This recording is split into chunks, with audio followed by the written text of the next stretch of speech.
Saya ingin Anda mengerti bahwa kekhawatiran kita itu don't make sense to heaven.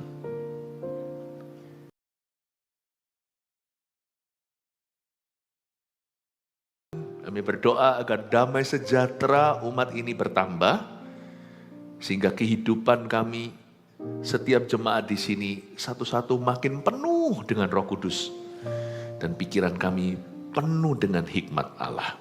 Hamba berdoa, wahyu dan hikmat Kau curahkan, sehingga Kau memperlengkapi jemaat ya Tuhan dalam kehidupan sehari-hari mereka, termasuk saat mereka istirahat, saat mereka berlibur, atau just restful di rumahnya. Hamba berdoa di setiap musim kehidupan setiap jemaat ini, benar-benar setiap jemaat Kau urapi untuk berbuah sesuai pada waktunya. Bapa, sampaikan sabdamu, sembunyikan hamba-Mu di balik salib-Mu dalam nama Yesus. Haleluya. Amin. God bless you. Kasih tepuk tangan untuk Tuhan Yesus. Praise Jesus. Silakan duduk. Depan ada tanggal merah. Sebagian berlibur, pergi keluar kota, ada yang keluar negeri. Tapi sebagian besar menurut saya tinggal di rumah, just be restful. Ya. Dan masih ada pula di antara jemaat yang harus masuk kerja di tanggal merah. Sebagian memang profesinya mengharuskan, tapi nanti shift-shiftan giliran. Waktunya nanti Anda istirahat juga. Saya doa supaya jemaat memperoleh berkat. Siapa di sini yang akan pergi berlibur berapa hari ke depan ini? Ada? Oh, puji Tuhan. Ya, aman-aman ya, stay safe, stay healthy. Siapa di sini yang tinggal di rumah saja? Hashtag di rumah saja. Oh, haleluya. Paling enak sih sebenarnya di rumah itu. Nggak usah staycation apa, di rumah, tinggal di rumah itu. Itu home sweet home sih. Kalau saya sih, saya orangnya pomah, suka di rumah. Apalagi kalau kita harus traveling, bepergian, kalau berada di rumah itu paling nyaman. Ini nggak usah ngiri dengan orang yang pergi mana, ke tempat-tempat yang wah. Kalau Anda ciptakan rumah Anda itu penuh damai sejahtera, itu adalah sorga di dunia. Siapa yang harus masuk kerja nanti tanggalan merah? Oke, Tuhan memberimu sukacita dalam pekerjaanmu dan juga melindungi Anda dalam pekerjaan Anda. Nanti waktu giliran Anda istirahat juga, Anda akan memperoleh berkat ya. Haleluya, kasih tepuk tangan untuk Tuhan Yesus. Saya kasih judul tema besarnya Sabat Libur Saat Teduh. Seharian ini saya sudah khotbah 4 kali, ini yang kelima. Inilah judul-judulnya, tidak usah Anda selesaikan semua yang ini. Meskipun setiap khotbah saling melengkapi, tapi nggak apa-apa kali ini ya. Karena ini Anda mungkin lagi sibuk-sibuk, beberapa mau pergi. Dengarkan salah satu cukup kali ini. Nah, yang terakhir, saya akan berikan makna baru tentang memelihara hari Sabat, perintah Allah yang keempat. Tapi implikasinya di dalam pikiran kita. Karena istirahat itu nggak bisa secara fisik saja. Karena sesungguhnya, sejujurnya, istirahat yang paling diperlukan di zaman Edan adalah pikiran. Makanya saya kasih judul, Sabat Pikiran alias jangan khawatir. Katakan kanan kirinya, don't worry, be happy. Nggak mungkin, nggak realistis sih be happy, itu mana bisa kita be happy terus. Happy itu nggak tentu. Katakan don't worry, trust Jesus. Jangan khawatir, percaya Yesus ya. Sabat pikiran alias jangan khawatir. Kalau Anda mau dengarkan pembahasan tentang sabat yang lainnya, termasuk the do's and the don'ts, apa yang boleh, apa yang nggak boleh waktu hari Sabat, atau Sabat itu apa, dan dari judul-judul yang lainnya, berkat-berkat apa yang Tuhan sediakan yang tidak bisa diusahakan oleh manusia. Itu Tuhan kasih mereka saat mereka istirahat, beneran loh ya, bukan istirahatnya hanyalah yang tampak di luar. Tapi sekarang saya mau masuk ke dalam pikiran kita, membawa pedang firman bermata dua. Saya mau iris-iris, mau gergaji bagian-bagian yang tidak perlu, supaya hidup Anda penuh damai sejahtera. Mari kita baca lebih dulu Keluaran pasal 20 ayat 8-11. Konsep Sabat saya berikan terlebih dahulu. Ingatlah dan kuduskanlah hari Sabat. 6 hari lamanya engkau akan bekerja dan melakukan segala pekerjaanmu. Tetapi hari ketujuh adalah hari Sabat Tuhan Allahmu. Maka jangan melakukan sesuatu pekerjaan, engkau atau anakmu laki-laki atau anakmu perempuan, atau hambamu laki-laki atau hambamu perempuan, pegawainya maksudnya, atau hewanmu atau orang asing yang di tempat kediamanmu, mesin aja butuh istirahat. Sebab 6 hari lamanya Tuhan menjadikan langit dan bumi, laut dengan segala isinya, dan ia berhenti pada hari ke-7. Kenapa Tuhan stop bekerja? Bukan karena Tuhan lelah, Tuhan tidak bisa letih. Tuhan itu tidak bisa capek karena Tuhan itu maha kuasa, tapi Tuhan berhenti untuk menikmati hasil ciptaannya. Penting loh kita itu punya karunia menikmati, itu perlu. Jangan nikmati dosa, itu kenikmatan yang salah. Jangan menikmati milik orang lain, itu namanya mencuri. Kalau dalam pernikahan namanya berzina. Tapi kalau itu adalah hasil usaha Anda, berkat Allah yang sah dalam hidup Anda, jangan gagal menikmati, jangan hanya bekerja. You must stop to enjoy your life. Tapi dengan cara yang positif, dengan cara yang alkitabiah. Dia berhenti pada hari ke-7 karena dia ingin kita juga menikmati berkat-berkatnya. Tuhan itu tidak jahat. Tuhan itu kepingin anak-anaknya itu bahagia. Namanya papa loh. Saya semakin kenal Tuhan itu seperti apa waktu saya jadi ayah. Tidak pernah loh terbesit dalam pikiran saya sekalipun untuk ketiga anak kami, Vanessa, Jeremy, dan Warren, bahwa saya ingin sesuatu yang buruk terjadi atau saya ingin mereka menderita.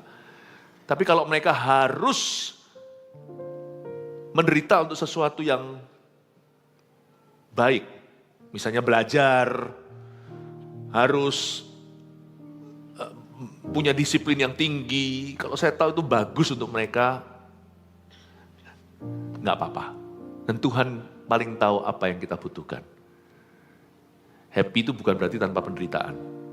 Tapi jangan ada stres yang tidak Tuhan utus dalam hidupmu. Overthinking itu bukan bagian dari rencana Allah. Rasa cemas, gelisah itu bukan dari Tuhan. Rasa takut, kecuali takut akan Allah dan takut apa yang benar. Kita harus takut sama orang tua kita, takut sama guru bagi anak-anak yang kecil yang masih sekolah. Baguslah, itu boundary, itu perbatasan. Itu memberi mereka batas-batas aman. Tapi ketakutan yang lain, apalagi ketakutan itu yang lahir dari perasaan tertuduh. Ketakutan yang keluar dari minder. Takut orang mikir apa, ketakutan yang tidak berujung dan tak teruji. Karena terlalu banyak berpikir dan semua difikirin. Yang kayak gitu itu bukan dari Roh Kudus. Karena itu saya mau ajarkan kepada Anda dan saya sama-sama kita hari ini gimana kita sabat pikiran alias jangan khawatir. Pada hari ke-7 Tuhan berhenti. Jadi apapun yang bekerja di dalam pikiranmu mesti harus ada tempat perhentiannya. Kalau tidak ada tempat perhentiannya nanti gila. Nanti mental saudara. Ia berhenti pada hari ke-7. Jadi ada waktu risetnya. Itulah sebabnya Tuhan memberkati hari Sabat dan menguduskannya. Saya ingin kita melihat sekarang ayat-ayat yang saya akan bahas dan saya akan kupas. Sabat pikiran alias jangan khawatir, Matius 6 ayat 25 sampai 34. Karena itu aku berkata kepadamu, janganlah khawatir akan hidupmu. Akan apa yang hendak kamu makan atau minum, dan janganlah khawatir pula akan tubuhmu, akan apa yang hendak kamu pakai. Bukankah hidup itu lebih penting daripada makanan, dan tubuh itu lebih penting daripada pakaian? Ayat 25 ada kata jangan. Jadi ketahuilah bahwa ini perintah, ini bukan saran. Kalau saran bunyinya akan berbeda. Kalau bisa jangan khawatir ya akan hidupmu. Jikalau memungkinkan janganlah mengkhawatirkan apa yang hendak kau makan. Tidak, ayat ini dengan gamblang berkata janganlah khawatir. Janganlah khawatir apa yang hendak kamu makan atau minum dan jangan khawatir akan tubuhmu apa yang hendak kamu pakai. Bukankah hidup itu lebih penting daripada pakaian? Kita harus mengerti dulu. Sabat itu perintah. Demikian pula sabat pikiran. Ingatlah dan kuduskan hari Sabat di 10 perintah Allah adalah perintah Allah yang keempat. Tapi supaya kita sungguh-sungguh bahagia dan ada damai sejahtera, jangan khawatir adalah perintah ke-1. Kita harus tegas dengan pikiran sendiri. Pikiran kita itu yang kadang-kadang berkecamuk di dalam ini harus dengan iman dan otoritas ilahi kita perintahkan untuk berhenti. Janganlah khawatir akan hidupmu. Kecuali Anda take authority, take ownership, belajar ambil alih, belajar pegang kendali, mau 1000 jam konseling juga percuma. Anda mau baca Alkitab sampai mengelupas tuh kepala juga tidak ada gunanya. Bukan karena Alkitab tidak ada kuasanya, bukan. Tapi benih yang tabur itu benih mulia. Benih yang ditaburkan adalah benih yang kudus. Tapi mencabut lalang ada tanggung jawabmu. Kita harus bisa perintahkan manusia roh kita, hai jiwaku pujilah Tuhan, tenang teduh dalam kasih-Nya Tuhan. Segala sesuatu yang membuat kita rasa gak enak. Saya gak berkata bahwa perasaan segalanya, tetapi kadang-kadang perasaan adalah sinyal. Itu harus dikonfrontasi. Kalau Anda perlu bantuan, tanya seseorang, monggo silahkan. Makanya penting sekali kita punya teman sevisi, teman seiman, kita punya partner doa. Andai kata suami istri bisa menjadi tempat sesama curhat, give and take-nya ada, bukan hanya selalu take doang, istrinya suruh doa, sang suami tidak lakukan responsibility-nya atau tanggung jawabnya secara rohani, akan timpang. Tapi kalau kita berusaha untuk selalu jadi 11-12, selalu menjadi sepadan, pernikahan gitu akan anti stres, anti depresi. Sungguhan. Dan akan ada selaput seperti ada satu perlindungan ilahi. Lakukan bagianmu, karena ketika kita menjaga vitalitas rohani kita menjaga pasangan kita. Ketika saya menjaga vitalitas rohani saya, dan stamina rohani saya menjaga anak-anak saya. Saya menjaga orang lain di sekeliling saya. Don't do it just for you, do it for other people too. Jangan lakukan hanya untuk dirimu, lakukan untuk orang lain juga. Jangan kamu khawatir, karena mencabut lalang itu tugasnya kita. Kalau enggak kan Tuhan enggak kasih perintah. Tuhan pasti kasih janji. Kalau Tuhan kasih janji itu berarti di sisi Tuhan, kita tinggal percaya. Tapi kalau Tuhan kasih perintah, aktivitas ada di pihak kita. Harus kau cabut. Kalau Anda tidak kuat, Anda takut, Anda harus cerita sama seseorang. Jangan jadi penyakit. Tapi kalau Anda tidak punya tempat cerita, alangkah baiknya jika orang tua itu menjadi tempat curhatnya anak. Orang tua jangan jadi sumber masalahnya, putra-putrinya. Buat goal dalam hidupmu, papa mama, bahwa Anda jadi berkat. Dan anak juga bisa menjadi tempat loh. Bukan tempat curhat, tentunya terbatas. Lebih terbatas anak jadi tempat curhatan. Lebih gak terbatas papa mama. Tapi anak juga bisa menjadi tempat kita menimba kekuatan. Makanya itu perlakukan anakmu dengan baik, jangan di-abuse. Karena nanti ujungnya bumerang. Yang baik pun kembali, yang buruk pun kembali. Jangan kamu khawatir itu berarti bagian kita. Jangan khawatir, do not be anxious. Tuhan perintahkan pada kita, cabut lalang itu tanganmu, bukan tangannya Yesus. Yesus sendiri berkata ada 4 macam tanah. Ada juga yang lalangnya itu nanti akan menceki gandum, semak belukar maksudnya.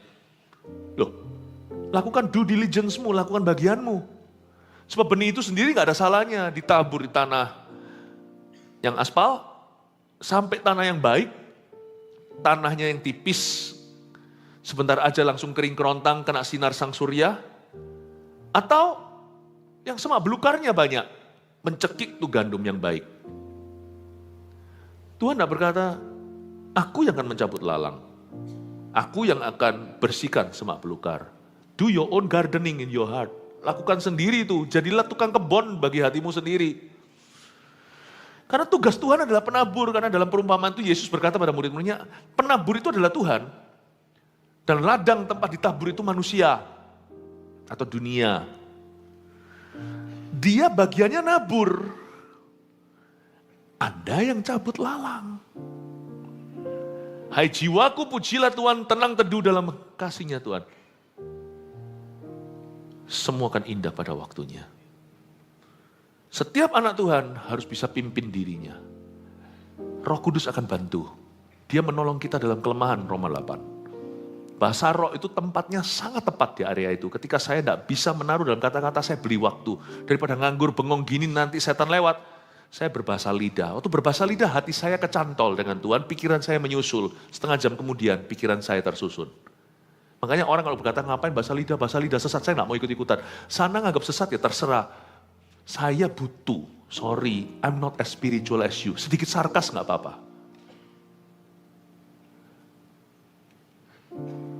Ada orang kalau ngomong sama saya bahasa roh sesat, saya berkata, menurut siapa? Itu membantu saya. Semua buah yang saya lihat sekarang adalah karena saya berjalan dan terbuka dengan Roh Kudus. Mintalah bahasa roh kalau Anda belum punya, belum bisa. Itu berguna banget. Waktu pikiran kita kalut itu. Tapi bahasa lidah saja nggak selalu hanya lewat berbahasa roh. Di dalam Kristus, kata Efesus, selalu ada nasihat. Kolose berkata demikian juga di surat-surat Paulus. In Christ, di dalam Kristus ada kasih mesra, ada nasihat. Disinilah tempat kita saling menajamkan. Tapi ingat ya, pada akhirnya, bottom line, pada dasarnya, yang mencabut semak belukar itu, ya yang punya hati, ya Anda sendiri. Itulah sebabnya mendengar firman, banyak orang tidak berbuah, tidak bertumbuh. Why? Karena dia tidak lakukan tugasnya, yaitu mencabut lalang di dalam dirinya. Jangan khawatir, itu bukan saran loh saudara. Jemaat, itu perintah. Itu perintah kepadamu. God's command to you personally. Itu perintah Tuhan secara pribadi. Coba lihat sekarang ayat 26. Pandanglah burung-burung di langit yang tidak menaburkan, tidak menuai, tidak mengumpulkan bakal dalam lumbung, namun diberi makan oleh Bapamu yang di sorga. Bukankah kamu jauh melebihi burung-burung itu? Tuhan, ini namanya holy surgery, ini namanya operasi ilahi. Ayat 26. Sama Tuhan yang Tuhan otak-atik. Ketika kita itu tidak bisa istirahat di dalam. Kita itu mengalami perbudakan setan dalam pikiran kita. Terus muter. Orang mikir apa ya? Waduh tadi aku salah ngomong ya. Aduh gimana ya? Aduh jangan sampai nanti orang salah ngerti sama aku. Itu terus jadi terus di situ terus. Gitu ya. Dan memang itu tidak membuatmu masuk neraka. Tapi membuat neraka masuk dalam hidupmu. Itu memang tidak mempengaruhi keselamatan. Tapi mempengaruhi efektivitas. Gimana kalau pikiran kita kerja rodi gitu? Mana bisa kita memikirkan perkara-perkara lebih tinggi? Sudah tidak ada. Coba gak percaya handphone kita itu terbatas kan? Isi semua foto yang double. Lama-lama banyak setelah 10 tahun. Udah gak bisa lagi di save. Kok saya tahu? Karena barusan saya alami. Yang Tuhan otak-atik ketika seseorang khawatir itu adalah gambar diri. I love this. Makanya sabat itu sangat powerful. Saya tidak akan ulang yang ibadah tadi ya. Saya lebih banyak ke sabatnya. Ini ibadah saya banyak kepikiran. Yang sabat tadi itu lebih banyak ke do's and don'ts. Apa yang boleh, apa yang jangan. Lalu berkat-berkatnya apa. Dan kenapa Tuhan istirahat segalanya. Tapi saya sudah konsep sabatnya saya agak tinggalkan di ibadah 5, katanya enggak usah dengar 55 Pastor Philip, tapi kok sekarang diiming-iming, ya gitulah. Kalau Anda memang harus mendengarkannya, itu karena Anda nanti mau mendengarkannya. Tapi saya mau bicara tentang pikiran deh, pikiran dulu aja. Dalam pikiran kita itu berkecamuk, karena kita itu enggak percaya diri. Loh, percaya diri tidak bisa menyembuhkan, mengerti? Percaya diri kita itu dalam Tuhan. Gambar dan rupa Allah itu sehat pada kita. Karena kita tidak yakin. Dan kadang-kadang ketidakyakinan kita bukan karena kita nggak pasti sama Tuhan. Kita nggak yakin sama diri sendiri. Pandanglah burung di langit. Tuhan suruh kita ngaca nih. Bercermin, pandang. Mereka nggak nabur, nggak nuai, nggak ngumpulin ke lumbung. Diberi makan tuh. Kamu nggak lebih tah dari burung-burung itu. Tuhan suruh kita berbesar hati. You know you are worthy. Selama ini kita kan selalu dicekokin, kita nggak layak. Betul sih, karena kita orang berdosa. Come on lah, sampai kapanpun kita nggak akan pernah layak akan kasih karunia-Nya. But you are worthy, because you are now, Anda layak sekarang karena Anda sudah diubah statusnya menjadi anak Tuhan. Bapak bukan hanya melihat dirimu, sekarang Bapak melihat Kristus di dalam dirimu. Jesus in you. Sebenarnya kita semua manusia itu nggak ada yang layak sih. Di antara kita itu cuma perbedaannya 11-12. Mana yang nggak layak, mana yang lebih nggak layak. Udah gitu aja. Kalau semua bisa dilayakkan, berarti semua bisa layak di mata Tuhan. Karena Yesus, bukan karena kita. Bukan karena perbuatan kita. Papa melihat Yesus di dalam dirimu. Dan kita hari ini sudah diangkat. Bukan hanya anak, kita juga ahli waris. Berarti, ahli waris itu berarti Yesus kan dikatakan sebagai yang sulung dalam ciptaan Allah. Dia bukan diciptakan ya, Yesus itu pencipta. Tapi dia disebut yang sulung itu dia patronnya. Berarti kalau hari ini kita diangkat menjadi anak-anak Allah, Yesus pernah mengajari dalam sebuah doa, aku berkata kepadamu, Kalau doa jangan seperti orang Farisi. Begini, katakan Bapa kami di dalam sorga. Kami itu berarti Bapanya Yesus. Allah Bapa adalah Bapanya kita. Wow, you realize that? Apa Anda sadari Bapaknya Kristus? Dia berkata, the Father of our Lord Jesus Christ. Allah Bapa, Putra dan Roh Kudus is our Father. Yesus pernah berkata kepada murid-muridnya, aku tidak berkata bahwa kamu minta hanya kepada, mintalah langsung kepada Bapa supaya sukacitamu penuh. Mintalah kepadanya dalam namaku. Apapun juga akan diberikan kepadamu. Karena apa yang milik Yesus menjadi milik kita. Karena kita percaya Yesus. We are heir. Kita menjadi ahli waris bersama Kristus dalam kerajaan Bapa. Saya dengar ini aja merinding. Aku anak raja. Oh, kita tidak pernah setara sama Tuhan. Kita diangkat menjadi anaknya. Kita tidak pernah setara artinya jangan sampai kita jambal sama Tuhan Yesus. Saya awal-awal kalau doa ya, selalu dulu ya waktu awal-awal lahir baru itu Yesus gitu, oke.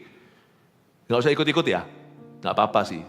Kalau nurani Anda tertidur soal ini gak usah digugah. Tapi saya semakin mendekat sama Tuhan, semakin lama kenal, sudah 30 tahun sekian. Bahkan kalau saya berkata Yesus gitu aja ada rasa sungkannya loh. Coba ngomong sama orang sebelah yang lebih tua, Pak Anton, panggil Anton coba. Di sini ada Pak Agus ya. Panggil Agus coba orang sebelahnya. Saya manggil Yesus saja gak berani, saya manggilnya Tuhan Yesus. Manusia aja saya panggil Bapak, panggil panggil Su, panggil Ko. Kita Yesus. Gak usah diikut-ikutin, gak apa-apa. Orang yang nyanyi lagu Yesus engkaulah Raja, ya gak apa-apa. Kalau dipaksakan kan gak enak lagunya. Tuhan Yesus engkaulah Raja. Gak apa-apa. Cuman saya dalam hati saya itu saya demikian rupa kagum dan hormat akan Tuhan. Dan saya merasa, who am I? Aku ini siapa? Kau angkat begitu tinggi.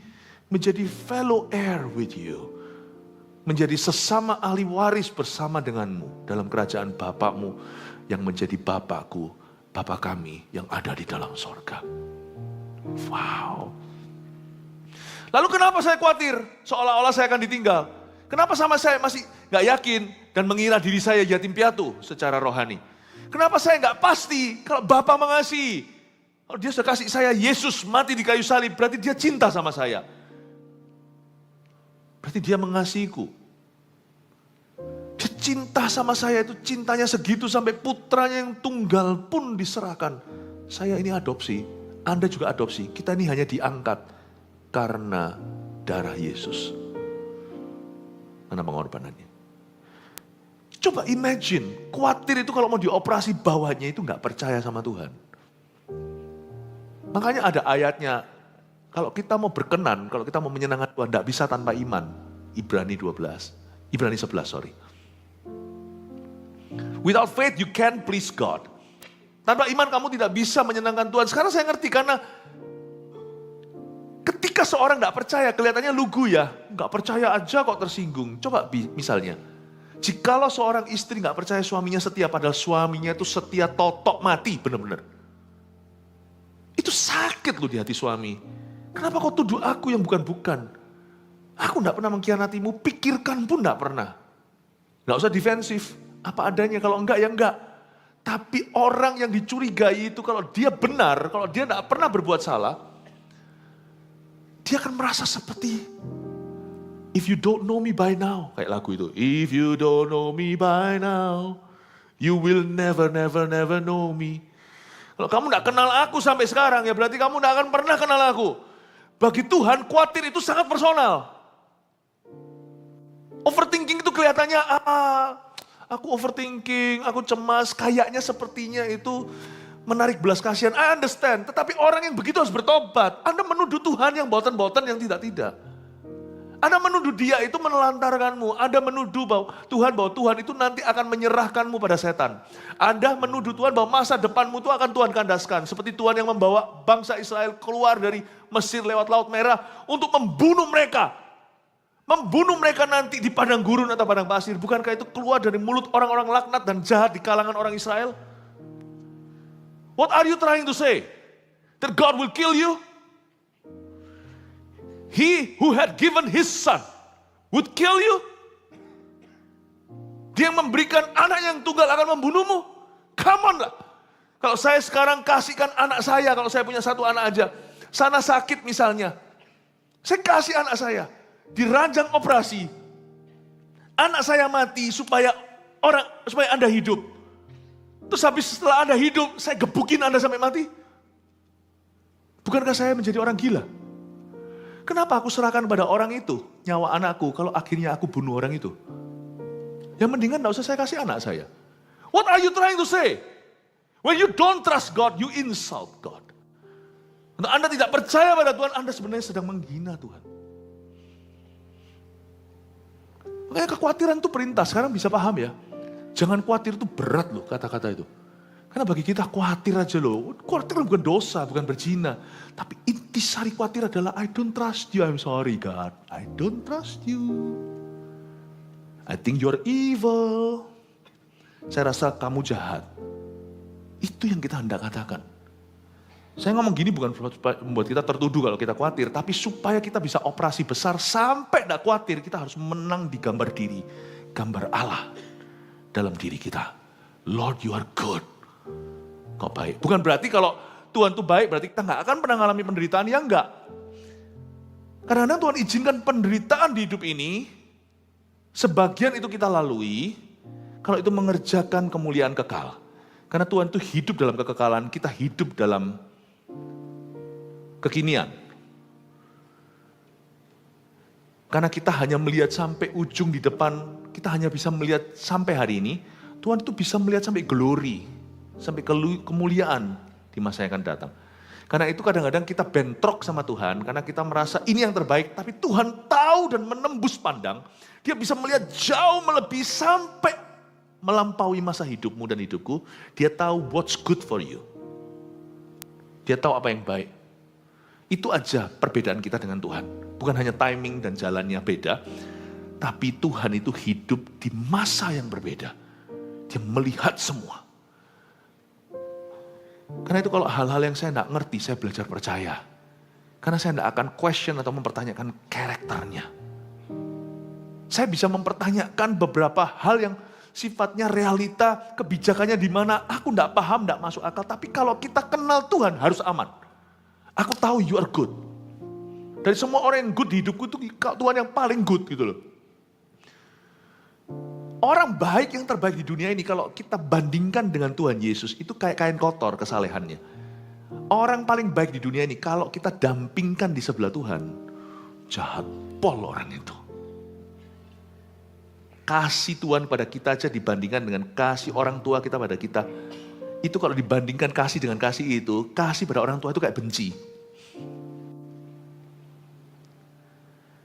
Seperti itu perbandingannya, God is that good.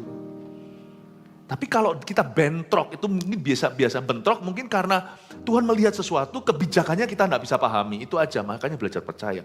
Tapi khawatir itu jauh lebih serius daripada yang nampak di permukaan. Khawatir itu mempertanyakan the very moralitasnya Tuhan. Sekarang kita mengerti ya.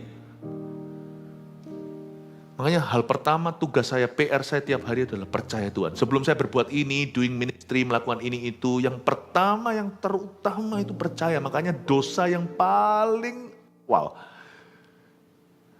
dosa mula-mula itu selalu ini. Dan Roh Kudus kalau datang akan menginsafkan dunia akan dosa. Dosa karena dunia tidak percaya Allah.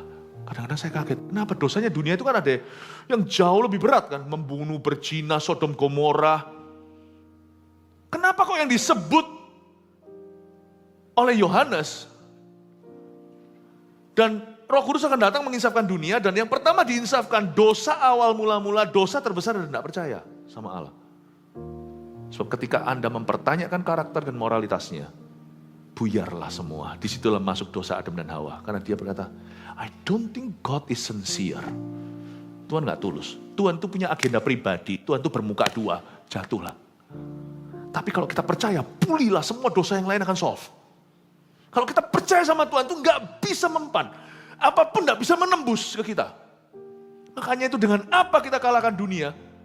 Dengan iman. Iman yang mengalahkan dunia 1 Yohanes. Masa iman bisa mengalahkan dunia kalau kita bisa beres di level dasar dengan Tuhan memberi kekuatan. I can do all things to Christ who strengthens me. Semoga ini membuka wawasan pewahyuan Anda gimana kita terhubung dengan Kristus. Sekarang kita melihat bahwa iman itu tidak sama dengan imani. Imani. Bukan. Iman itu adalah melihat Tuhan apa adanya. Tanpa melihat dia. Tanpa sungguh-sungguh melihat dia dengan mata. Tapi iman itu melihat Tuhan sebagaimana semestinya. Siapa bilang iman itu tidak melihat? Iman itu melihat di hati kita. The God that you serve. Iman itu selalu berkecimpung di area bukan what he can do. Tapi who he is to you. Imanku tidak terletak pada apa yang dia bisa lakukan untuk saya. Tapi imanku terletak pada satu fakta. Ini aman. Siapa dia terhadap saya? Tuhan adalah gembalaku. Lalu kemudian lumrah pemazmur berkata, takkan kekurangan aku. Kalau dia gembalaku, tak mungkin dia telantarkan aku.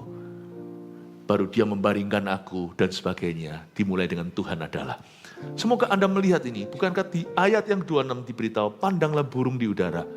Ngacagi, apakah kamu kalah berharga? Itu Tuhan itu pakai cara ini untuk sentil hati kita supaya kita bertobat.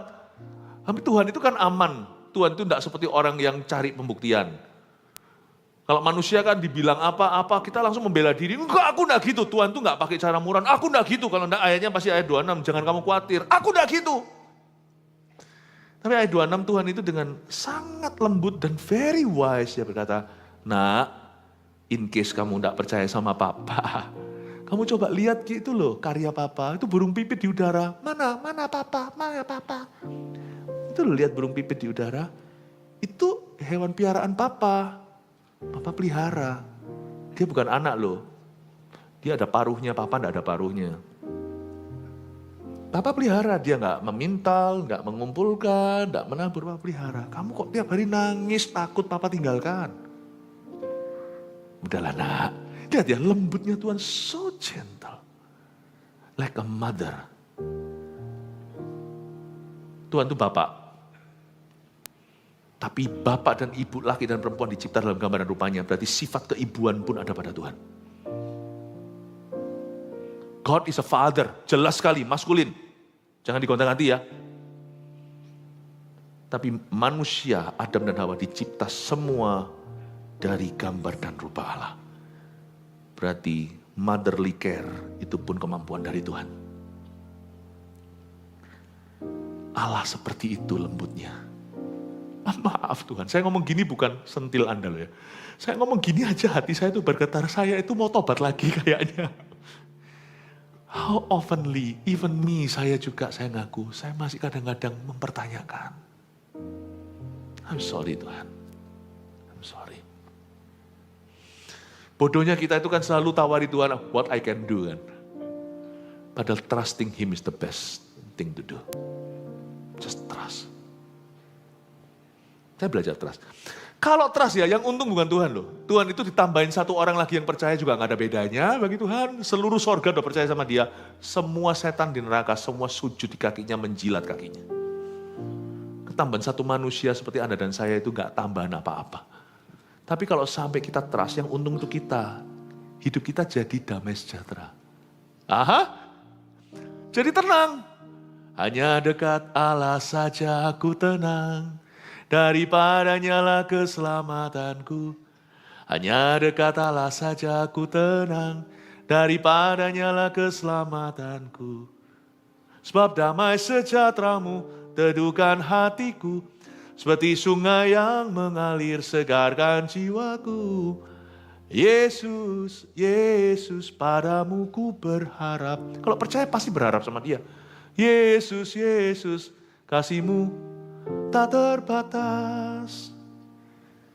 Kita yang tenang. Saya harap Anda bisa menangkap ini sesuatu. Sabat pikiran itu bukan berarti kosongkan pikiran. Hati-hati ya, jangan ikut praktek gitu ya. Itu bahaya. Di dalam pengajaran Alkitab, dalam kekristenan tidak ada mengosongkan pikiran. Tapi memperbaharui pikiran Roma 12 dengan firman. Memperbaharui akal budimu, the transformation of the mind through the scriptures, melalui firman. Pikiran tidak boleh dikosongkan. Jadi jangan pernah Anda mau dihipnotis siapa-siapa. Jangan pula Anda mau mengosongkan pikiran dengan semedi apa, meskipun itu gimana, gerak-gerik gimana, supaya Anda bisa melayang, supaya Anda bisa rasa enteng sekarang. Tapi yang masuk itu nanti siapa Anda tidak tahu, itu berat di belakang. Jangan pernah kosongkan pikiran. Tidur pun kita tidak kosong loh pikiran.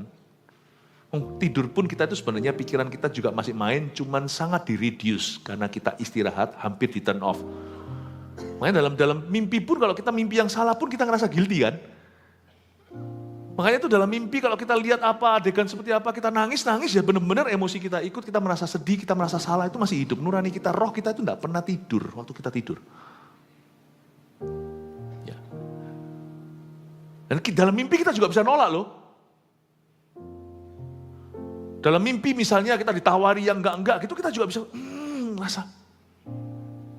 Kalau sampai dalam mimpi tiba-tiba kita ditawari sesuatu yang salah, kita mau bangun itu, please jangan sikat gigi dulu, cepat berlutut karena berarti imanmu lemah. Mimpi itu adalah ketika kita tidak bisa defensif, itu betul-betul refleksi jiwa Anda sedang dalam kondisi apa. Kalau Anda dalam mimpi melihat sesuatu dan ditawari sesuatu yang buruk, Anda mau, berarti nanti belum dosa karena dalam tidur kan. Tapi nanti waktu bangun, saya yakin kalau iblis goda, Anda pasti jatuh. Kenapa? Dalam mimpi aja Anda tidak bisa tolak. Karena mimpi itu tidak berarti kita pass out. Karena waktu kita tidur, roh kita tetap hidup. Saya ingin kita untuk menangkap ini. Ya, jangan mau kosongkan pikiran, tapi kita isi pikiran kita dengan firman. Roh Kudus menjamah hati, tapi tugas kita mengisi pikiran kita selalu dengan menimba akal budi Allah, yaitu firman Tuhan. Siapakah di antara kamu yang karena kekhawatirannya dapat menambahkan sehasta saja pada jalan hidupnya, ayat 27? Dan mengapa kamu khawatir akan pakaian? Perhatikanlah bunga bakung di ladang yang tumbuh tanpa bekerja dan tanpa memintal. Namun aku berkata kepadamu, Salomo dalam segala kemegahannya pun tidak berpakaian seindah salah satu dari bunga itu. Jadi jika demikian, Allah mendandani rumput di ladang yang hari ini ada dan besok dibuang dalam api. Tidakkah ia akan terlebih lagi mendandani kamu, hai orang yang kurang percaya? Nah, Tuhan mulai, bukan kasar, Tuhan mulai tegas. Hai kamu orang yang kurang percaya. Seolah-olah Tuhan tersinggung, padahal ya Tuhan itu enggak begitu. Tuhan ini mengajar. Tapi Tuhan bilang, hai kamu orang yang kurang percaya. Dia berkata, kalau kamu enggak percaya burung pipit, lihat kembang. Itu hewan piaraanku, ini kebunku. Lihat kebunku penuh dengan bunga. Ada yang putih dan ada yang merah. Tahu lagu itu enggak? Kalau tahu, berarti Anda juga tahu usia Anda berapa. Setiap hari ku siram semua. Terus? Mawar melati. Semuanya indah. Ya. Tuhan bilang, lihat itu. Aku pelihara. Bagaimana dengan kamu? Udah kita ngerti ya. Tuhan itu ada longing dalam hatinya. Saya tuh gak ngerti kenapa Tuhan tuh masih kepingin sih percaya kita ya. Padahal Tuhan tuh sudah punya semua malaikat di sorga yang lebih banyak dari penduduk manusia. Saya curiga. Apalagi aduh masuk ke sorga itu jalannya sempit. Apalagi gitu seleksi alami. Itu sudah banyak sekali yang gak masuk. Nanti aja sudah dinubuatkan. Kristen yang aku Kristen pun bukan mereka yang berseru Tuhan. Mereka akan mendengarkan kata enyah lah. Jangan sampai dari jemaat ini. Ini adalah tanggung jawab kami dan tanggung jawab Anda. Dari GMS, itu tanggung jawab kami. Di luar itu kan bukan jurisdiksi kami. Supaya dari sini itu persentase gugurnya itu dikit sekali. Sungguh-sungguh make it to heaven. Ya. Tuhan itu, kenapa sih kok masih mau percayanya kita itu? Kenapa Tuhan butuh? Ya nggak tahu ya. Coba lihat ya. Itu memang sudah gambaran rupa Allah. Papa mama ya punya anak ya. Anaknya bukan bayi orok baru lahir gitu, tapi sudah mulai misalnya 8 bulan. Itu ya. Atau mungkin sudah, katakan 12 bulan lah ya. Udah bisa ngomong, Papa, Mama. Mama papa berlomba-lomba. Ngomong mama dulu atau papa dulu. Dan kalau ngomongnya itu, Mama. Mamanya senang sekali, gitu. Kenapa ya? Kenapa ya? Padahal itu anak kecil loh, mikir juga gak banyak. Keluar dari mulutnya itu rasa kita bangga, rasa diterima, iya kan? Bahkan kadang-kadang kalau anaknya sudah iseng nih, misalnya umur 1 tahun lebih sedikit gitu, kelihatan mamanya, mungkin manggil papanya, Pak. Gak ngomong mama dulu. Ayo bilang mama, papa. Mama, papa, papanya yang senang, yes. Wow, anaknya papa senang banget pada berebut perkenanannya, berebut pengakuannya. Padahal itu anak dipitas ya mati. Tiap hari hanya bisa pup dan pis. Ngiler paling, gumo kalau dipukul-pukul, supaya gasnya keluar. Dia gak bisa apa-apa, gak ada sumbangsi. But I don't know why, anak tetangga ngomong papa mama gak ada efek sama kita. Atau mungkin burung, papa, mama. Anda gak sampai gimana, Anda paling pinter burung ini dijual berapa? Atau ini pinter, ini bangga nih burungku ini. Wah luar biasa, bisa ngomong papa, mama. Tapi kalau anak, batinia, I don't know. I cannot explain that. Only God can explain that. Karena Allah juga punya firasat dan perasaan feeling yang sama kita. Waktu kita percaya itu Tuhan, seneng gitu. Tidak ada orang bisa menyenangkan aku. No one can please God except by faith. Ya Tuhan, wow. Makanya Tuhan berkata, Abrahamku perhitungan sebagai kebenaran. Kau sahabatku. Padahal Tuhan itu gak perlu sama kita. Pegawainya aja lebih banyak dari seluruh anaknya. Tuhan mau cipta manusia lagi sekarang bisa. Tuhan gak lupa rumusnya. Karena Tuhan tetap firman, jadilah, jadi itu. Tuhan menunggu kita. Saya ingin Anda mengerti bahwa kekhawatiran kita itu don't make sense to heaven. Makanya itu, the gospel, Injil itu bukan ilmu kejiwaan. Kalau jiwa kita nggak nyampe ini ilmu pewahyuan. Turun dari sorga, kita melihat dari kacamata sudut pandang beda, to heaven kepada sorga. Tidak make sense. Makanya jangan pakai khawatir, karena di area kau khawatir, Anda tidak akan lihat malaikat bekerja. Bagaimana kita bisa melihat Tuhan bekerja kalau kita menghinanya? Tapi di area di mana kau dan aku tidak khawatir, catat ini, di situ berkat Tuhan akan mengalir. Itu berkat keluar dari perkenanan Allah. Kalau saya bilang berkat itu jangan terus langsung pikirannya materi apa segalanya, itu iya. Tapi bukan hanya itu saja. Itu pemeliharaan Allah, tapi bukan hanya itu. Providence-nya Tuhan itu tidak hanya kepada perkara fisik. Tapi segala sesuatu dalam rencananya yang baik. Di area mana kau dan aku tidak khawatir, kita bisa hentikan sabat pikiran. Kita tahu menghentikan kecamuk jiwa kita sendiri dan cabut lalang. Di area itu, area whatever, akan mengalir berkat Allah. Makanya itu Anda lihat, orang yang posesif sama anaknya nanti jadi aneh. Tuhan tidak bekerja. Bukan berarti anak cul-culan juga jangan, enggak. Anaknya di mana? Enggak tahu. Pulang sekolah enggak tahu, ini jalan sendiri di mana. Enggak ya, kita tetap harus care. Kita harus tetap responsibel, tanggung jawab. Tapi jangan over.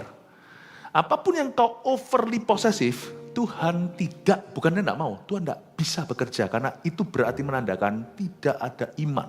Anda main Tuhan dan Tuhan harus mundur. Kalau Anda sudah menempati tempat Tuhan, Allah harus mundur. Dan itu kerugian anakmu. Itu kalau bicara soal anak. Atau usaha, atau apapun juga. Kita jangan over. Seorang pemimpin rohani yang mencoba untuk posesif dengan orang di bawahnya, semua harus begini, semua harus lapor ke dia. Semua. Loh, supervisi, SOP, standar, komunikasi, semuanya struktur itu semua harus jalan. Sebuah perusahaan, organisasi, whatever it is, termasuk gereja. Apapun yang terorganisir, itu semuanya harus ada strukturnya. Sudah harus ada semua peraturannya dengan jelas. Nilai-nilainya apa. Tetapi kalau kita itu posesif, semua harus ke sini. Anda akan lihat ya, satu-satu akan berontak. Tidak akan ada roh Allah dalam hati mereka. Rusak. Rusak. Hubungan yang posesif, nggak putus aja udah kamsia. Percayalah saya, nggak lama. Dan kalau di dalam pacaran, anak-anak muda sudah gini kayak lem. Waduh begini, betul-betul Tuhan pun tidak bisa ada di tengah-tengah mereka. Padahal mereka belum satu loh. Ini ceritanya apa yang Tuhan belum persatukan, sudah disatu-satukan. Dan pada saat Tuhan harus mempersatukan, terpaksa Tuhan harus membelah Laut Merah. Jangan sampai holy matrimoninya itu dari saat itu sampai dia setelah menikah, Tuhan mulai membelah dia karena mereka masing-masing adalah berhala. Pacaran gini. Wow, nggak bisa, wah bener-bener. Tidur. Kamu masih di situ? Ya masih di situ. Nanti waktu Anda menikah, takutnya Tuhan akan belah. Bukan dipisah, bukan diceraikan, bukan. Tuhan akan ajari lewat cara yang menyakitkan satu dengan yang lainnya akan sangat mengecewakan. Membuat mereka bersandar dan tersungkur di depan Tuhan berkata, I need you the most. Dan Tuhan persatukan ulang. Jangan sampai Tuhan harus daur hubunganmu. Banyak orang yang pacaran gini berakhir nanti pencar dalam pernikahannya. Pernahkah Anda berpikir seperti itu? Khawatir itu bisa bentuknya munculnya macam-macam. Bukan hanya overthinking, bisa juga posesif. Kalau kita tidak percayakan ke tangan Tuhan, Tuhan tidak akan bekerja. Sebab di area kau khawatir, Allah tidak akan bekerja.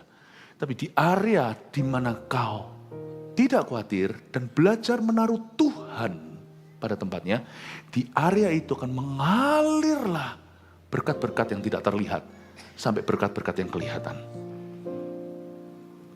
Amin Bapak Ibu? Anda dapat sesuatu? Ya. Ayat yang ke-31.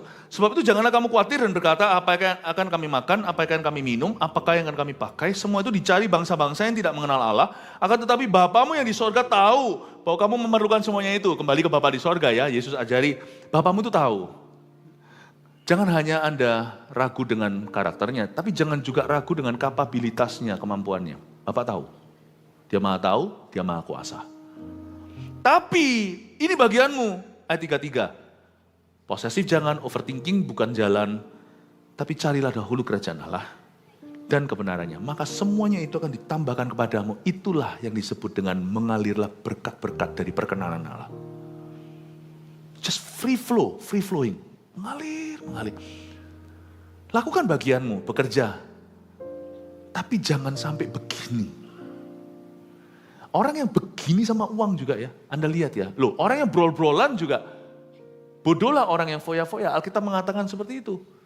Belajar dari semut, kitab Amsal. Dia menabung di musim panas. Dia mengumpulkan. Supaya musim dingin ada makanan. Tuhan suruh kita belajar dari belalang. Tidak ada pemimpinnya, tapi semua kerja kompak. Tuhan juga berkata lewat Amsal, tangan yang malas mendatangkan kemiskinan, menyerbu seperti tentara.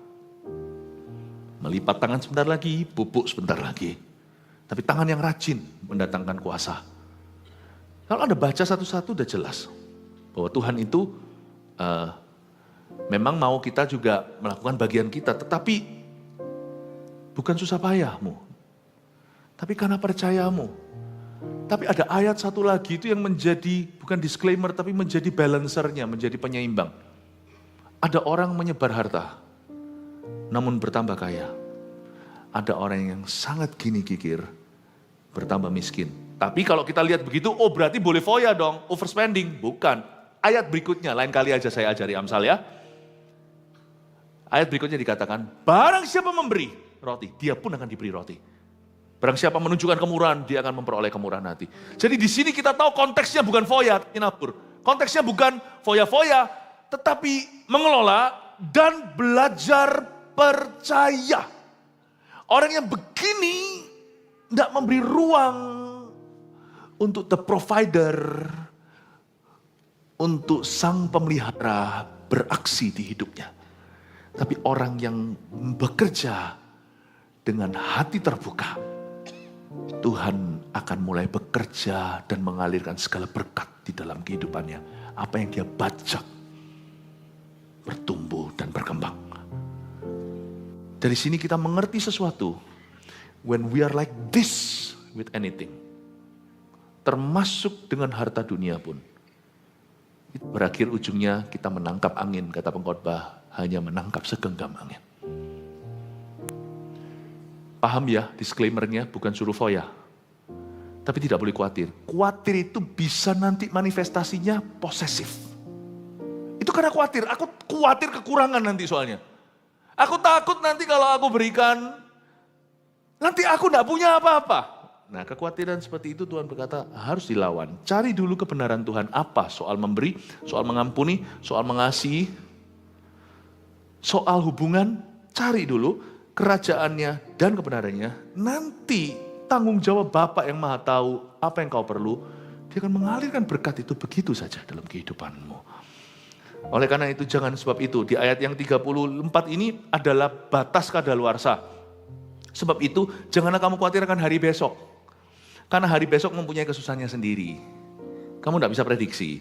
Kesusahan sehari cukuplah untuk sehari. Jadi Tuhan kasih waktu, kan hari ini kita bicara Sabat itu hari ke-7. Tapi di sini kan hari per hari. Jadi di sini ada 2 macam benteng-bentengan. Benteng pertama adalah setiap malam, pikiran kita bukan kosong, pikiran harus diserahkan pada Tuhan. Jadi sebelum tidur punya kebiasaan untuk menyerahkan pikiran. Dan nanti hari ke-7, kita akan mengalami sesuatu yang jauh lebih besar. Yaitu waktu kita ke gereja seperti ini, pikiran kita bukan cuma di reset, tapi di challenge dan ditantang oleh Tuhan. Kita bukan lagi berada di taraf menyerahkan pikiran, tapi kita menerima pikiran besar Tuhan dalam kehidupan kita. Jadi ingatlah, untuk supaya kita itu benar-benar bahagia, damai sejahtera melimpah ruah seperti sungai yang tidak pernah berhenti, ada hari per hari, ada hari ke-7. Ingatlah kau di reset setiap hari, dan setiap hari ke-7 itu. Kalau kita bisa bergerak dengan patron ini, setan tidak punya tumpuan kaki untuk bekerja lebih dalam kehidupanmu. Oleh karena itu, sahabat pikiran alias jangan khawatir, nomor 1, poinnya bisa dicatat. Jangan khawatir, bukanlah sebuah saran, tapi perintah. Catat dulu ya, kita harus belajar ketegasan Allah. Ingat ya, sekarang kalau saya cuma bilang begini aja kan terkesan keras tanpa menjelaskan why atau mengapanya. Karena itu tadi kan saya sudah jelaskan. Jadi sekarang Anda mengerti kenapa ini sebuah perintah, karena ini sangat personal bagi Tuhan. Dan kalau kita sudah mengerti hati Tuhan, tidak susah kan perintah Allah. Makanya Yohanes juga berkata seperti itu. Nggak tahu lah, semua orang yang bernama Yohanes itu kok pinter-pinter ya. Ya koyo. Rasul Yohanes itu berkata, jadi lupa mau ngomong apa. Ya segitu. Dia berkata gini, kalau kamu mengasihi dia, kamu akan turut perintahnya. Dan perintah Tuhan itu tidak berat. Ya iyalah, Yohanes ngerti hatinya, bersandar pada hati Tuhan waktu perjamuan kudus, perjamuan terakhir itu. Dia mendengarkan detak jantung Tuhan lah istilahnya. Orang yang ngerti nangkep maksud Allah, gak berat perintah Tuhan. Sekarang saya ngerti khawatir itu gimana, saya jadi lebih hati-hati. Sebelum khawatir, saya tidak mikirkan kekhawatiran saya. Saya harus mikirkan Tuhan dulu, nggak jadi khawatir. Setiap kali saya mikir Tuhan, kekhawatiran saya buyar. Tapi kalau kita lawan khawatir dengan jangan khawatir, jangan tambah dijangan-janganin. Tambah khawatir. Tapi kalau kita lihat Tuhan, kita jalan di atas air. Hidup itu gitu. Hadapi apapun itu dihadapi. Tapi memandang Tuhan dulu dan memandang sesudahnya. Ini jadi tertanggulangi. Ini sebuah prinsip rohani yang harus kita terapkan sebagai anak-anak Tuhan. Jangan khawatir, bukanlah sebuah saran tetapi perintah. 2. Di area mana kita tidak khawatir, di situ berkatnya mengalir. Ini catat ya. Tadi saya sudah jelaskan, tidak perlu saya jelaskan lagi. 3. Pikiran kita perlu istirahat tiap malam. Dan disegarkan tiap hari ke-7. Jangan tidur dalam amarah. Kalau Anda masih marah, selesaikan. Meskipun perasaannya bisa surut besok hari, tapi selesaikan dengan gentleman, dengan cara yang Tuhan. Ngomong I'm sorry atau kita tunda, nanti kita akan bicara lagi. Jangan dalam kondisi emosi, gondok-gondokan, ngambek, ngamuk, lalu tidur. Ya, apalagi nyetir, itu lebih bahaya. Jangan lakukan itu. Tiap malam itu serahkan pikiran itu berarti harus beres. Dan waktu kita serahkan malam itu, kita percaya setiap hari ke-7 Tuhan akan meriset kita secara besar. Dan Tuhan akan memberikan pewahyuan baru. Makanya itu ke gereja itu perlu. Sekalipun kalau orang bepergian pun, puji Tuhan GMS ada di mana-mana, Anda dimanapun juga, pastikan mampir di GMS terdekat. Ibadah dulu kalau Anda lewat akhir pekan. Karena kita tahu hari ke-7 adalah hari Tuhan. Hari ini harinya Tuhan. Bukan hari Sabtu minggunya, kita tidak usah fanatik ke harinya, tapi hari yang kita sepakati. Dan juga diliburkan pemerintah. Maka hari itu adalah hari gereja. Pastikan Anda selalu di rumah Tuhan dulu. Karena waktu kita datang ke rumah Tuhan, kita di-reset sama Tuhan secara anointing, secara urapan. Yang 4, Sabat adalah waktu istirahat yang disengaja untuk menikmati Tuhan dengan keluarga. Jadi, saya sudah jelaskan. Yang keempat ini Anda mesti dengar khotbah-khotbah saya yang lain, karena khotbah saya yang ini lebih banyak soal pikiran. Saya tambahin ya, 4 ini tuh munculkan dulu, tolong difoto. Jebret. Sudah? Oke. Saya tambahin ada satu tips lagi, jaga-jaga kalau di sini ada yang nanti pergi berlibur. Tapi sekalipun Anda tidak berlibur sekarang, Anda suatu hari kalau berlibur ini pasti akan berguna. Berikut tips ini tentang jika berlibur. Ya, hikmat berlibur, munculkan semua. Jika berlibur, oke? Karena kalau tanggal merah bukan cuma besok-besok ini, tapi tanggal merah apapun kemudian hari, Anda bisa terapkan ini. Ini adalah pesan pengembalaan dan untuk memperlengkapi saudara sekalian. Doa, kuduskan kamar hotel waktu check-in. Nggak peduli hotelnya itu kumuh atau hotelnya bintang 5 atau bintang Kejora. Anda masuk ke hotel, itu sudah ada penghuni sebelumnya dan sesudahnya. Jadi Anda nggak tahu itu bekas apa. Setiap tempat itu pasti ada alam rohnya, kita nggak usah ngeroh, nggak usah takut masuk ke WC sendirian. Nggak tentu ada setan, tapi kita nggak boleh meresikokan, apalagi kalau dengan keluarga, waktu berlibur berharga. Jadi waktu Anda masuk ke check-in ke hotel, doa dulu. Suami istri gitu, anak-anak diajak, punya kebiasaan. Nggak usah panjang lebar, doa sambil tengking-tengking semua, nggak perlu tembok-temboknya ditendang-tendang. Lempari semua minyak di mana-mana. Nggak usah lah. Cukup doa dan karena Alkitab mengatakan dengan segala sesuatu dikuduskan oleh doa dan firman. Anda cukup berkata, Tuhan kuduskan, tempat ini menjadi tempat istirahat, tempat berlibur kami, dan tempat juga untuk kami bisa mesbah keluarga. Aku berdoa supaya engkau sucikan, kuduskan. Tengking setannya. Setan harus kau usir. Nggak bisa harus Tuhan ngusir karena kunci di tanganmu. Dan jangan juga ngomongnya nggak jelas atau ngomong di hati. Tuhan membaca hati, setan nggak maha tahu. Roh jahat harus Anda usir. Aku perintahkan roh jahat yang mungkin ada di sini. Itu aja, mungkin aja, karena Anda tidak tahu pasti. Jangan berdoanya gini, Tuhan kalau memang ada bukakan mataku, nanti ada menyesal doa itu. Nggak usah ya, nggak usah aneh-aneh lah. Sekalipun sana peka gitu, nggak usah lah. Ya, minta aja Tuhan, kalau mungkin roh jahat yang pernah ada di sini, atau yang sedang ada di sini, coba-coba aku usir dalam nama Yesus. Pergi keluar dari kamar ini. Ya, Anda nggak usah perintahkan dia kemana. Setan itu pasti pergi ke suatu tempat. Nggak tahu, tapi bukan urusanmu. Anda bukan penjaga kota itu, Anda hanya berlibur. Anda berkata, keluar dari kamar ini, atau kamar, 2 kamar, kamar anak Anda atau kamar siapa. Ya pokoknya Anda sebut, kamar-kamar kami, keluar dalam nama Yesus, jangan kembali sampai kami check out. Loh iya kok, sungguhan. Loh kan Anda tidak bisa jaga terus di sana. Setelah Anda ya sudah urusannya. Udah ya, sampai check out. Anda harus ngomong gitu supaya jelas kapan dia. Jangan bilang, pergilah ke kamar sebelah. Siapa suruh dia malam-malam rame-rame sendiri. Ya janganlah, jangan jahat, jangan pindahkan. Karena setan akan nurut loh sama Anda. Dalam nama Yesus, amin. Udah, kenapa kita tidak boleh main-main dengan gini? Karena bisa jadi kalau tempat itu kurang bersih, nanti kalau Anda bawa bayi akan diganggu. Bisa juga nanti ada yang sakit, padahal nggak perlu sakit seharusnya. Ada pula yang tiba-tiba gegeran terus, setan lewat lah. Nightmare, mimpi buruk, ditindih waktu tidur. Aduh, ngapain sih liburan pakai yang gitu-gitu? Ya, berikutnya jangan lupa saat teduh pribadi 1 jam tiap pagi. Usahakan, ingat ya, libur bukan berarti rohani cuti. Cari Tuhan tetap harus jalan. Tetap Anda harus jaga iman. Dan itu nanti akan liburnya jauh lebih istimewa kalau Anda berjalan dengan Tuhan.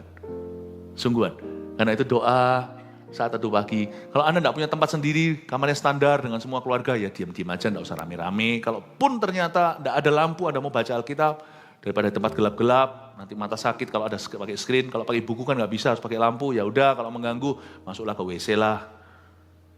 Di sana 1 jam nggak apa-apa kok. Ya, Anda berdoa di situ, baca Alkitab. Usahakan kebersamaan dan jangan HP-an melulu. Apapun yang aktivitas yang Anda pilih, pastikan itu yang interaksi dengan yang lainnya. Jangan HP-an terus, meskipun urusan kerjaan kadang-kadang mungkin ada yang darurat, tapi kalau Anda rencanakan, pasti itu minimal. Tapi kalau Anda tidak rencanakan, kemungkinan nanti semua akan HP-an. Kayaknya semua barengan, tapi semua melihat ke screen. Dan main game, kalau memang ada game-game yang harus main, ya mainlah game-game yang berinteraksi satu dengan yang lainnya, yang melibatkan kebersamaan. Goalnya adalah kebersamaan. Waktu sahabat itu goalnya kebersamaan, bukan time alone. Itu me time bukan sahabat. Jangan bingung ya, sahabat bukan me time. Ya. Jaga sikap hati dan pembicaraan yang positif. Hindarkan pembicaraan yang heated up. Pembicaraan yang kontroversial, yang nggak perlu-perlu, yang berat-berat itu ngomong nanti aja waktu pulang dari liburan. Yang ringan-ringan aja, yang membangun, yang bisa saling menikmati. Tidak usah super holy, tapi juga jangan berdosa dengan kata-katamu. Karena kata-kata kita bisa menyeret kita dalam dosa, dan buyarlah nanti liburannya. Makanya itu, liburan itu adalah waktu yang berharga, tidak setiap hari kita bisa, setiap bulan tidak semua orang bisa. Kalau Anda berkesempatan, pastikan Anda syukuri dan nikmati. Jangan kau rusak liburanmu. Kalau ini Anda bisa catat semuanya, lain kali kalau giliran Anda libur, lakukan ini, niscaya pastilah liburanmu bermakna. Semoga menjadi berkat buat Anda. God bless you.